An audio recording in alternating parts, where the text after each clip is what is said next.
Eu trabalho no combate à corrupção no Brasil. O que é o juiz de garantias? Você é contra ou é a favor?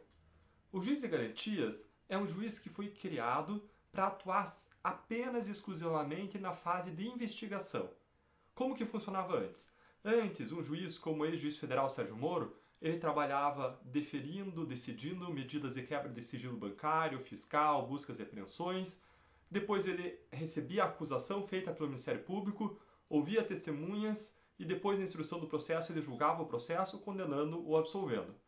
A criação do juiz de garantias como um juiz que atua só na investigação faz com que exista um outro juiz que atua só na instrução do processo e no julgamento, seja pela condenação, seja pela absolvição.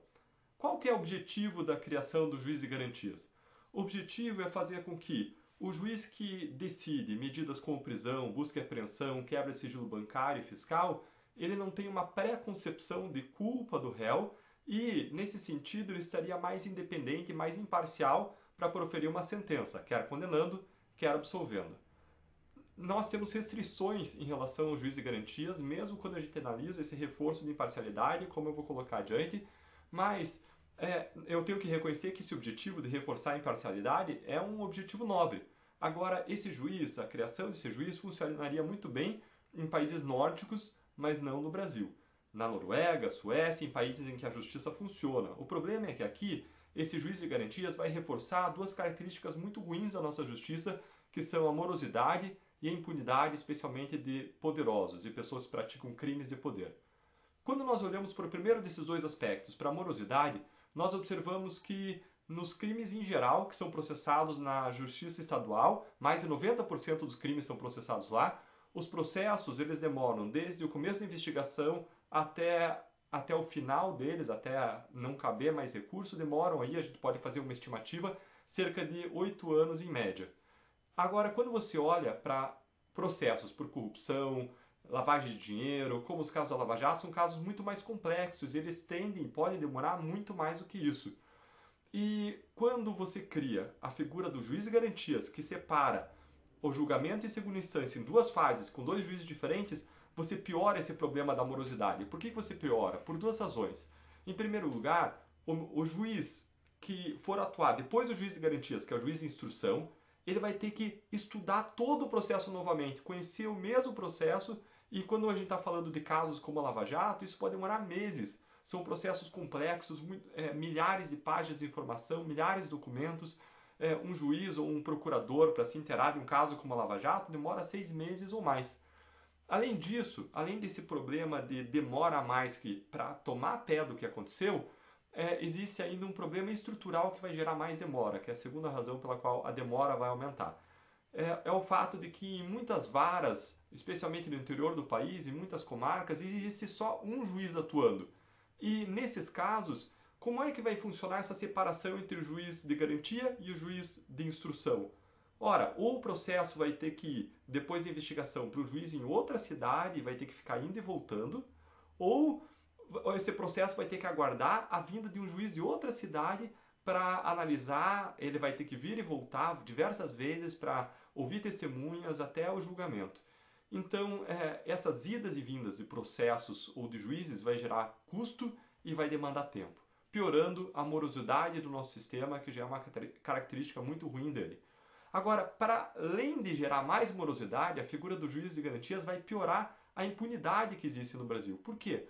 Porque nós já temos 4 instâncias de julgamento no Brasil e ele vai funcionar como uma quinta instância. Para que um caso criminal dê certo, ele precisa ser mantido em todas as 4 instâncias hoje. O problema e a dificuldade disso é que casos complexos, como corrupção, eles envolvem uma série de decisões e pessoas razoáveis discordam razoavelmente em uma série de temas. Muitas vezes, 3 tribunais entendem que as medidas foram legais, adequadas, corretas, o que mostra que não houve nenhuma violação de direitos fundamentais do réu, nenhuma violação evidente de direitos fundamentais, e aí de repente a quarta instância, o Supremo, por uma maioria de 3 ministros contra 2, vai lá e anula toda uma operação. Existem vários casos na justiça brasileira em que as medidas todas foram consideradas legais na primeira e na segunda instância, e os tribunais superiores, Superior Tribunal de Justiça, o Supremo, anularam o caso inteiro. Isso aconteceu, por exemplo, nas operações Castelo de Areia, Boi Barrica, Sátira Garra, Chacal, Suíça, pôr do sol, diamante, em diversos casos. E esse dado da impunidade, do risco de anulação maior de casos, é um dado que nos preocupa muito porque apenas 3%, segundo uma pesquisa, apenas 3% dos casos de corrupção comprovada são punidos na área criminal no Brasil. Ou seja, 97% da corrupção comprovada acaba em plena impunidade. E eu não estou nem falando dos casos que foram descobertos e não comprovados, ou da cifra negra, dos casos não descobertos. Então nós temos uma impunidade, uma morosidade que graçam por aqui, e o juiz de garantias vai piorar tudo isso. Então, quando alguém vai analisar, quando o Supremo Tribunal Federal, por exemplo, vai analisar se o juiz de garantias ele é uma figura que é constitucional ou não, ele tem que ponderar, fazer uma ponderação. Quando os legisladores vão instituir ou não o juiz de garantias, eles têm que fazer uma ponderação. E essa ponderação, ela toma em conta o possível reforço na imparcialidade do juiz e, de outro lado, a piora que vai acontecer no direito que todos nós temos, a uma duração razoável do processo e no direito a uma justiça eficiente. E no direito ainda a sermos protegidos pelo direito penal, pela punição de pessoas que praticam crimes ou que têm um efeito de desestimular a prática de crimes. Bom, quando nós olhamos essa ponderação, nós vemos que existem prejuízos claros de morosidade, de piora de impunidade, e os benefícios da criação dos juízes de garantias não são tão claros. Os benefícios que seriam a melhora da imparcialidade não é algo que seja muito claro. Por que isso? Porque o juiz brasileiro, diferentemente de vários outros países onde foi criado o juiz de garantias, ele não produz provas.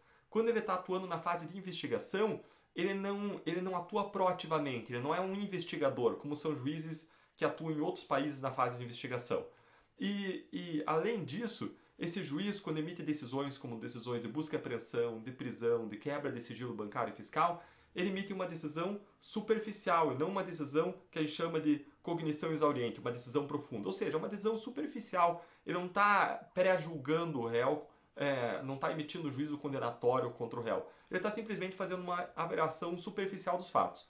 Tanto é assim que existe um bom índice de absolvições no Brasil. Por exemplo, na própria Lava Jato, o ex-juiz federal Sérgio Moro absolveu mais de 20% dos réus.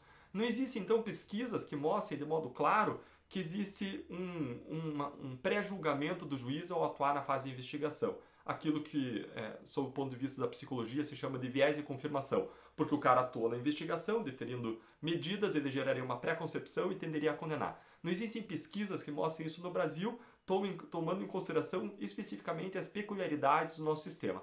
E para além de tudo isso, nós já temos uma espécie de separação, uma garantia de que os julgamentos eles vão ser feitos também por juízes absolutamente imparciais que não atuaram na investigação, na medida em que todo réu pode recorrer para o Tribunal de Apelação e pode pedir para o Tribunal de Apelação avaliar e reavaliar todos os fatos, todas as provas, a interpretação jurídica que foi dada à lei. Então isso permite uma reavaliação completa do caso por desembargadores, por julgadores que atuam em tribunais de apelação, de modo completamente independente daquele juiz que atuou na investigação ou mesmo do juiz que atuou na instrução. Ou seja, já existem ferramentas para garantir esse reforço de imparcialidade que a figura do juiz de garantias quer conferir, e sem o custo de você separar a figura do juiz de garantia, a figura do juiz de instrução na primeira instância, gerando mais morosidade, gerando uma quinta instância que vai aumentar o risco de impunidade. Bom, o que parece, depois de casos como a Lava Jato e grandes investigações contra a corrupção, o que fica parecendo é que essa figura do juiz de garantias busca dar um basta na atuação eficiente de juízes como Sérgio Moro e Marcelo Bretas. Essa medida da criação do juiz de garantias, considerando esse reforço que vai acontecer não na imparcialidade, mas na impunidade e na morosidade, vai na contramão do que buscavam as 10 medidas contra a corrupção, do que buscavam as novas medidas contra a corrupção, e vai na contramão da expectativa da própria sociedade de, depois de tudo que nós descobrimos na Lava Jato, você criar uma lei mais eficiente, de você fechar as brechas da impunidade dos corruptos, de você criar um sistema que desestimule a prática de crimes contra a corrupção e em que a corrupção não compense. Vejam ainda que essa figura ela não atende às necessidades básicas atuais do nosso sistema de justiça criminal. E quais são? Diminuir recursos que existem em excesso, diminuir a morosidade, criar ou possibilitar a prisão em segunda instância, conferir racionalidade aos sistemas de prescrição e de nulidades e, é claro, acabar com o foro privilegiado. Tendo em conta as dificuldades que vieram com o juiz de garantias, aspectos constitucionais que foram levados ao Supremo Tribunal Federal, o ministro Fux suspendeu a figura do juiz de garantias que foi criada recentemente pelo Congresso Nacional. E, aliás, o Congresso Nacional inseriu a figura do juiz de garantias no pacote anticrime que foi mandado para lá pelo ex-juiz federal Sérgio Moro, o ministro Sérgio Moro, mas o ministro Sérgio Moro não tinha colocado lá a figura do juiz de garantias. Isso foi algo que os legisladores, o parlamento inseriu no projeto anticrime e o ministro da Justiça, aliás, se manifestou contrariamente a essa figura. E o ministro Fux, do Supremo Tribunal Federal, suspendeu provisoriamente. Mas vários ministros do Supremo já se manifestaram a favor do juiz de garantias. Por isso é importante que a sociedade debate esse assunto se nós queremos evitar aquilo que, pela minha perspectiva, é um retrocesso no combate à corrupção, pelo menos no modo como foi criada essa figura aqui no Brasil. Uma outra preocupação que eu tenho, além dessa criação recente do juiz de garantias, que pode vir a vingar no futuro próximo, foi uma regra que foi estabelecida pelo Supremo Tribunal Federal e depois veio a ser colocada também no pacote anticrime pelo Congresso, numa alteração do pacote no Congresso Nacional, que determina que o réu delatado fale por último, fale depois do réu delator. Isso vai gerar mais morosidade, mais impunidade, como nós vamos ver no vídeo da próxima semana. Esse vídeo que eu fiz aqui é um vídeo que está relacionado a um artigo que eu publiquei na Gazeta do Povo. Você pode conferir, entender melhor essa questão do juízo de garantias, lendo esse artigo. Eu quero deixar o link para vocês aqui. E na semana que vem eu vou publicar um novo artigo, vou fazer um novo vídeo. Que todos nós possamos construir junto no Brasil, depois de tudo que a gente descobriu, um país com mais justiça, com menos impunidade e com menos corrupção. Um grande abraço.